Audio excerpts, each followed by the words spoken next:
2 ఎకరాలు ఉన్న రైతు చాలా సేఫ్గా ఉంటాడు. నేను చూసినాను, అనేక సార్లు గ్రామాల్లో తిరిగినాను, ఇప్పటికీ వెళ్తున్నా. ఆ పంట పొలాల ఫోటోలన్నీ కూడా నా దగ్గర ఉన్నాయి, ఒక వీడియోలో కూడా పెట్టాను. ఎందుకంటే నారాయణ గారు చెప్తున్నారు, అమరావతిలో 30% బ్లూ గ్రీన్ ఇన్ఫ్రాస్ట్రక్చర్, అంటే పార్కులు, సరస్సులు, లేక్స్ 30% ఉంటాయి అమరావతిలో. కాబట్టి ఇది ఒక చాలా ఆహ్లాదకరమైన నగరంగా ఉంటుందని ఈ మధ్యలో చెప్తాను. నువ్వు ఎలాంటి పంటల్ని నాశనం చేసి నువ్వు రాజధాని కట్టి ఇప్పుడు అక్కడ నువ్వేందో పార్క్ ఇస్తానంటున్నావు? నువ్వు నాశనం చేసిన పొలాలు చూడని చెప్పేసి ఒక వీడియో పెట్టినాను, మీకు తర్వాత కావాలంటే దాని లింక్ ఇస్తాను. 2 ఎకరాలు ఉన్న రైతు కూడా చాలా సేఫ్గా, హ్యాపీగా 15 అడుగుల లోతుల్లోంచి నీళ్లు మనం ఊహించలేం. 15 అడుగుల బోరింగ్ కూడా వేయాల్సిన అవసరం లేదు, తవ్వుకుంటే నీళ్ళు వచ్చేటువంటి పంటల్లో తీసుకెళ్ళి రాజధాని కట్టి ఎన్ని వందల అడుగుల ఫౌండేషన్ వేసినారో ఎవరికీ తెలియదు, కాంట్రాక్టర్లు చెప్పరు.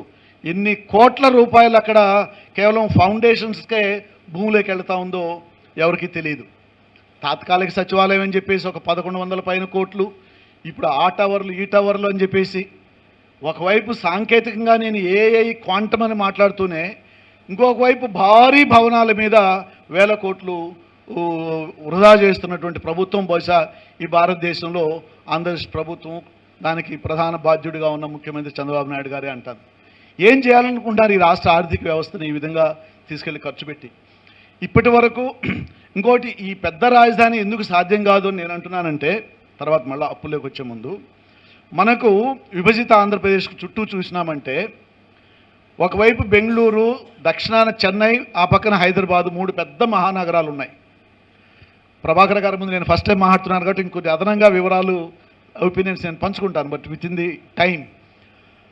ఇంత పెద్ద 3 మహానగరాలు, దాదాపు 1 కోటి జనాభా ఉన్నటువంటి పెద్ద మహానగరాలు ఉన్నప్పుడు అంతకంటే ఎక్కువ ఉపాధి అవకాశాలు కల్పించే నగరాన్ని కొత్తగా ప్లాన్ చేసి కడతాం అనేది ఒక పెద్ద మాయా మోసం. అది ఎక్కడ జరగలా. నేను మాత్రమే చేస్తానంటే నీ పేపర్లు చదివే వాళ్లకు, నీ క్యాడర్కి నమ్ముతారేమో, కానీ సమాజంలో అది కన్విన్సింగ్ ఎక్స్ప్లెనేషన్ కాదు.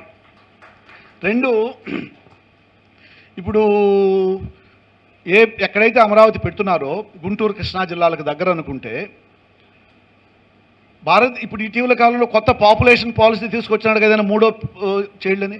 2వ బిడ్డకే పోవడానికి భయపడుతున్నారు కపుల్స్. నువ్వు 2వ బిడ్డ తర్వాత కదా 3వ గురించి ఆలోచించాలా? 2వ దానికే వెళ్ళినప్పుడు అంటే లైఫ్ ఖరీదైపోయింది సమాజంలో. ఖరీదు చేసినారు వీళ్ళు, ఇలాంటి వాళ్ళు.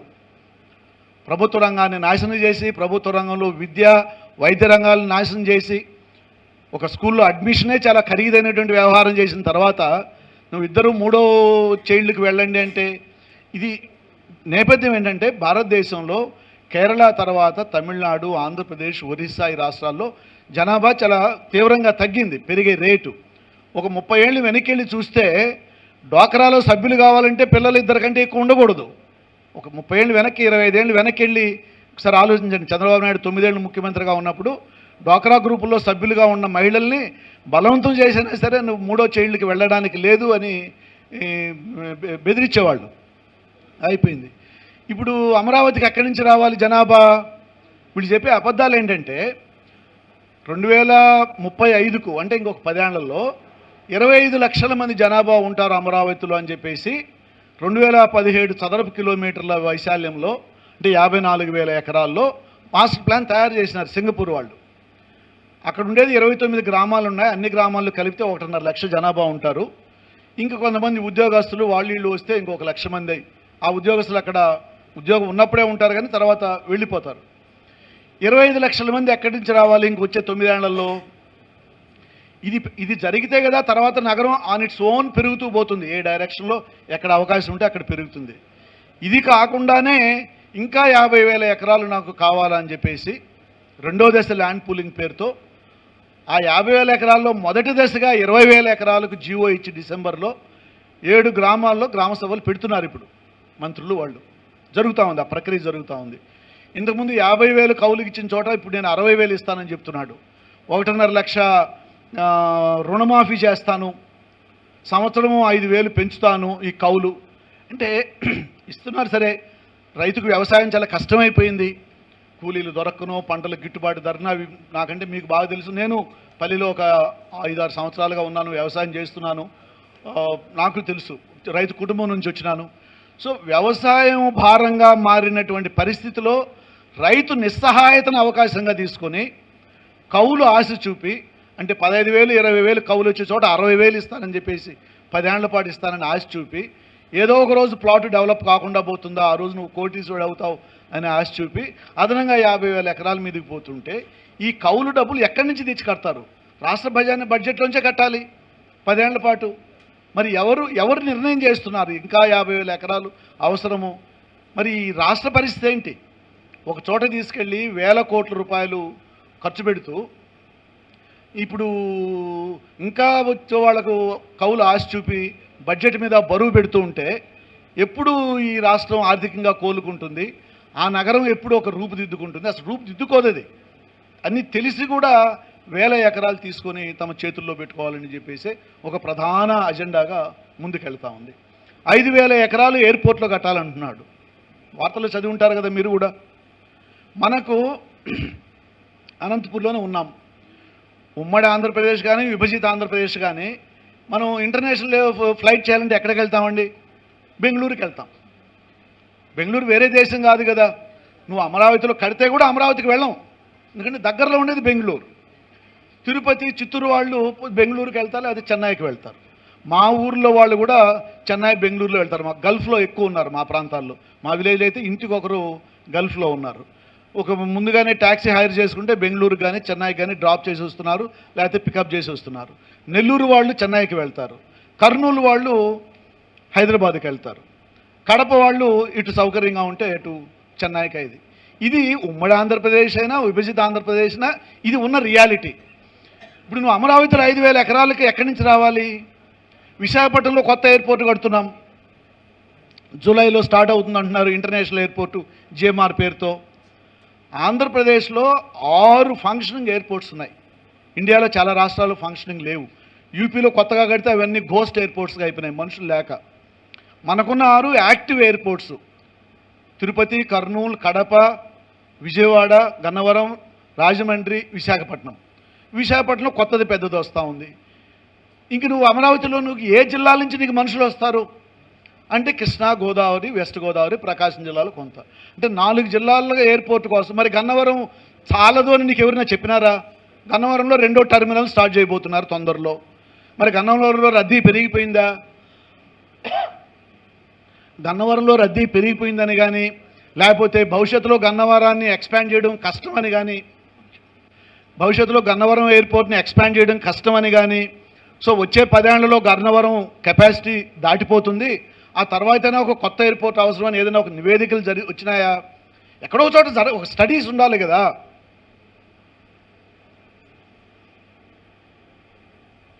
ఏది లేదు. గన్నవరం నుంచి ఉండేది వారానికి 2 ఫ్లైట్స్ సింగపూర్కి. మనకి రద్దీ ఎక్కడైంది? ప్యాసింజర్స్ రద్దీ. అంటే ఏ విధమైన స్టడీస్ అవసరం లేదు, ఏ విధమైనటువంటి కమిటీలు అవసరం లేదు. నీకు భూములు గుంజుకోవాలి, రైతుల నిస్సహాయతను అవకాశంగా తీసుకోవాలి, వేల ఎకరాలు తీసుకొని మీ చేతుల్లో పెట్టుకోవాలి.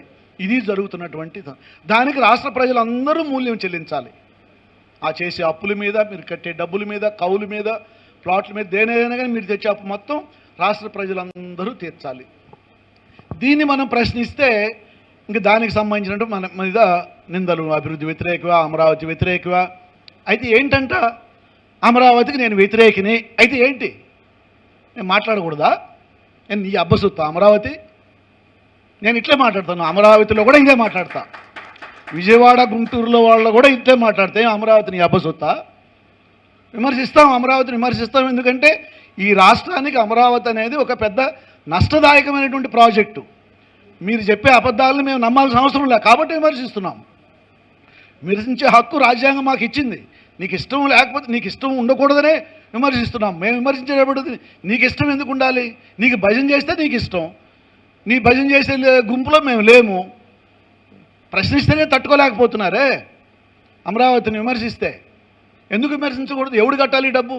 60,000 రూపాయలు ఆఫర్ చేస్తున్నావు ఎల్పిఎస్ దీంట్లో, కనీసం ఒక 200 కోట్లు అవుతుందో అనుకుందాం సంవత్సరానికి. అట్లా ఇచ్చే రైతులకు ఈ 200 కోట్లు ఈ ప్రాంత ప్రజలందరి మీద ఎందుకు పడాలి? నీ యొక్క స్వార్థానికి. పని ముందిచ్చిన రైతులకు నువ్వేమైనా న్యాయం చేసినావా? 33,000 ఎకరాలు ఇచ్చిన రైతుల్లో 84% మంది 3 ఎకరాల కంటే తక్కువ ఉన్న చిన్న రైతులు, చిన్న సన్నకారు రైతులు. వీళ్ళు ఆర్థికంగా మానసికంగా చితికిపోయినారు. ఇప్పుడు మింగలేక, కక్కలేక, ప్రభుత్వాన్ని తిట్టలేక, పోగొట్టుకొని ఏమీ చేయలేక 2 ఎకరాలున్న రైతులు 71% మంది. 2 ఎకరాలున్న రైతులు పూలింగ్లో ఏమి ఇస్తాడు, ఏం అమ్ముకుంటాడు, కుటుంబాన్ని ఏం పోషించుకుంటాడు, పిల్లలు చదువులు ఏం చేయించుకుంటారు? చాలామంది తెలుసు మాకు, పొరపాటు పోయినాం, మోసపోయినాం, ఇప్పుడు ఏమీ చేయలేని పరిస్థితిలో ఉన్నాం అనేది. కానీ వాళ్ళు ఎక్కడా ఈ డిబేట్లో, ఈ డిజైన్స్లో, ఈ ప్రచారంలో వాళ్ళు కనపడరు. కనపడేదంతా ఒక 10% ఉన్న పెద్ద రైతులు, వాళ్ళు ప్రభుత్వాలు, ప్రభుత్వ పెద్దలు వాళ్ళకే అన్ని లావాదేవీలు జరిగిపోతుంటాయి. సో మనం మాట్లాడేది అమరావతిని విమర్శిస్తున్నామంటే ఈ 84% మంది చిన్న సన్నకారు రైతుల తరఫున మాట్లాడుతున్నాం మనం. వాళ్ళు ఆ అజెండాలో వాళ్లకు లేదు. ఇది అక్కడ జరుగుతున్నటువంటి తంతు. ఇంతవరకు ఎంత తీసుకొచ్చినారు? ఇప్పటి వరకు వాళ్ళు అఫీషియల్గా చెప్పేది 44,000 కోట్ల రూపాయలు అప్పు తీసుకొచ్చినారు. మాకున్న సమాచారం ప్రకారం ఇంకొక 16,000 కోట్లు శాంక్షన్ అయింది, అప్పుడప్పుడు రిలీజ్ అవుతుంది. అంటే దాదాపు 60,000 కోట్లు ఆల్రెడీ అప్పు ఒక్క అమరావతి పేరుతోనే. మరి ఇంకెన్ని వేల కోట్లు అప్పు చేస్తే అక్కడ బిల్డింగ్లు పూర్తవుతాయి? ఇప్పటికెప్పుడైనా స్పష్టత వచ్చిందా? ఇంకెన్ని వేల కోట్లు అప్పులు చేస్తే నువ్వు రైతులకు ప్లాట్లు ఇవ్వగలవు? అంటే అక్కడ కట్టే ప్రతి పైసా, ప్రతి రూపాయి ఖర్చు ఎక్కడికి పోతా ఉందో, ఇంకెంత అవుతుందో తెలియదు. నిన్న మొన్న మీరు పేపర్లో, సోషల్ మీడియాలో చదివి ఉంటే 2,500 కోట్లు అసెంబ్లీ భవనాలకి, అద్దాలకు, డెకరేషన్స్కి అని చెప్పేసి ఒక వార్త సర్క్యులేట్ అవుతూ ఉంది. 2-3 ఫిగర్స్ నేను ఇస్తాను. అది వరద ప్రాంతము, వరద ముంపుకు గురయ్యే ప్రాంతం అనేది చాలామంది మీరు వినుంటారు కదా. ప్రభుత్వంలో ఉన్న వాళ్ళకేమో చాలా కోపం వస్తుంది ఆ మాట అంటే. వాళ్ళకి అంటారా, అమరావతి మీద బురద జల్లుతున్నారు, విషంగా, మమ్మల్ని అయితే అమరావతి మీద విషం కక్కుతున్నారు అంటారు. ఈ విషయం ఏంటి అసలు? మేము విమర్శిస్తే దాన్ని విషం కక్కడం అనే మాట ఏంటి? అంటే మీకు అమృతం కురిపిస్తూ ఉందని అర్థం. అది మీకు అది అమృతం కురిపిస్తూ ఉంది కాబట్టి మేము ఏ విమర్శించినా విషంలాగా మీకు అనిపిస్తూ ఉంది. అందుకు ఒక విధంగా సంతోషపడుతున్నా ఆయన. ఎందుకంటే విషంలాగా తగిలితే కానీ ఎక్కదు మీకు ప్రజలకు వెళ్ళాలంటే. సింగపూర్ వాళ్ళు ఇచ్చిన మాస్టర్ ప్లాన్లో 13,500 ఎకరాలు వరద ముంపుకు గురయ్యే ప్రాంతం అమరావతిలో. ఇది 2,017 చదరపు కిలోమీటర్ దాంట్లో. అది వాళ్ళు ఇచ్చిన మ్యాప్లో కూడా స్పష్టంగా చూపించడం జరిగింది. ఇక్కడ మనకు పవర్ పాయింట్ లేదు కాబట్టి నేను చెప్పను. సింగపూర్ వాళ్ళు ఇచ్చిన మాస్టర్ ప్లాన్లో ఈరోజు నువ్వు కట్టే రాజధాని భవనాలన్నీ వరద ప్రాంతంలోనే ఉన్నాయి. దానికి ఒకే ఒక పాయింట్, మనకి ఎట్ల బావులు అనంతపురంలో వర్షం పడిందండి, కుంభవృష్టి కురిచింది ఈరోజు రాత్రికి. ఒక 40 సెంటీమీటర్ల వర్షం అనంతపురంలో కురిచింది. తెల్లారేటప్పటికి ఎటు ఒకటి వెళ్ళిపోతాయి కదా. కాదంటే ఎక్కడన్నా చెరువులు అవి ఇవి కబ్జా చేసుకొని అపార్ట్మెంట్ ఇల్లు కట్టుంటే లోపలికి వస్తాయి, ఏదో 2 రోజులు వార్త అవుతుంది, నెమ్మదిగా వెళ్ళిపోతాయి. ఇక్కడ నగరం మొత్తం నీళ్లు ఒకే ఒక పాయింట్కి వస్తాయి. 435 చదరపు కిలోమీటర్ల కొండవీగు వాగు పరివాహక ప్రాంతం నుంచి ఉండవల్లి అనే గ్రామం దగ్గరికి వస్తాయి. ఉండవల్లి ఎక్కడ అంటే ప్రకాశం బ్యారేజ్ ఉంది కదా, చాలామంది విజయవాడ చూసుంటారు కదా. ప్రకాశం బ్యారేజ్కి ఒకవైపు విజయవాడ ఉంటే కనకదుర్గమ్మ సైడు, ఇటువైపు ఉండే సైడు ఉండవల్లి గ్రామం మీకు తెలిసిన వాళ్ళకి. అక్కడికి ఒక కెనాలు, కుడి కెనాల్ అనేది ఒకటి వెళ్ళిపోతుంది గుంటూరు డెల్టాకి. కొండవీటి వాగు కూడా అక్కడికే వస్తుంది. ఈ ప్రాంతం నుంచి మొత్తం దాని పక్కనే ఉంటాయి. ఫస్ట్ టైం చూసే వాళ్ళకి ఏది అనేది అర్థం కాదు. ఆ కొండవీటి వాగులోంచి ప్రకాశం బ్యారేజీ వెనక కృష్ణానదిలోకి వెళ్ళిపోవాలి నీళ్లు, వరద నీళ్లు. అది న్యాచురల్ టోపోగ్రఫీ. ఎక్కడైనా అంతే కదా, నీరు పల్ల మెరుగు అంటారు కదా, ఎటువైపు డౌన్ స్లోప్ ఉంటే అటే వెళతాయి. మరి ఇప్పుడు ప్రకాశం బ్యారేజ్ దగ్గర ఒక 3 అడుగులు ఎత్తు నీళ్లు ఆపెడుతున్నారని, కాబట్టి కొండవీటి వాగులో నీళ్లు సహజ సిద్ధంగా నదిలోకి వెళ్ళడం లేదని అక్కడ ఒక లాక్స్ అవి పెట్టున్నారు. సరే, మామూలుగా ఏం జరిగేది వర్షాకాలంలో అంటే కొండవీటి వాగులోనూ నీళ్లు ఉంటాయి, పొలాల్లోకి నీళ్ళు ఎడతాయి, 2-3 రోజులు పొలాల్లో ఉండి కొండవీటిలో అన్నీ నెమ్మదిగా ఇంకిపోతాయి. కానీ ఇప్పుడు అక్కడ నగరం నిర్మాణం స్టార్ట్ అయిన తర్వాత రోడ్లు, డ్రైన్లు, ఇండ్లు వచ్చినప్పుడు ఇంకే ఏరియా తగ్గిపోతుంది. సో కాబట్టి నీళ్లు ఎక్కువ ఫ్లో అవుతాయి. ఈ ఫ్లో అయిన వాటిని ఎక్కువ నీళ్లు ఉండవల్లి దగ్గరికి వస్తాయి. ఇంతకుముందు ఎక్కడెక్కడ పొలాల్లో ఆగిపోయేటని ఇప్పుడు ఉండవల్లి దగ్గరికి వస్తాయి. అక్కడ ఏం చేసినారు 2015-19 మధ్యలో, నేను ఇది ఎందుకు చెప్తున్నానంటే ఈ వివరాలు, ఈ ఖర్చు ఎవడు భరించాలి, ఎందుకు భరించాలి?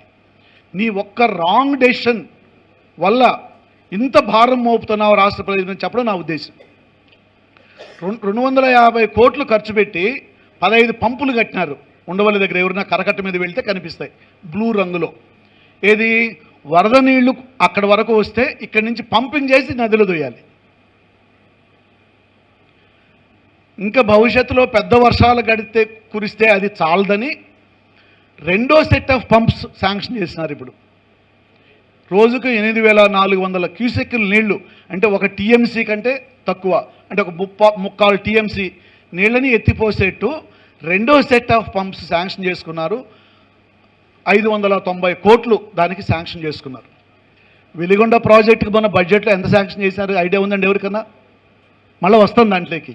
ఇవి చెప్పుకుంటే కానీ మనకు రియల్ డ్యామేజ్ ఎక్కడ జరుగుతూ ఉందనేది అర్థం కాదు. రెండో సెట్ పంప్స్ కూడా చాలవని మూడో సెట్ పంప్స్ కూడా లైన్లో ఉన్నాయి శాంక్షన్ చేసుకోవడానికి. అది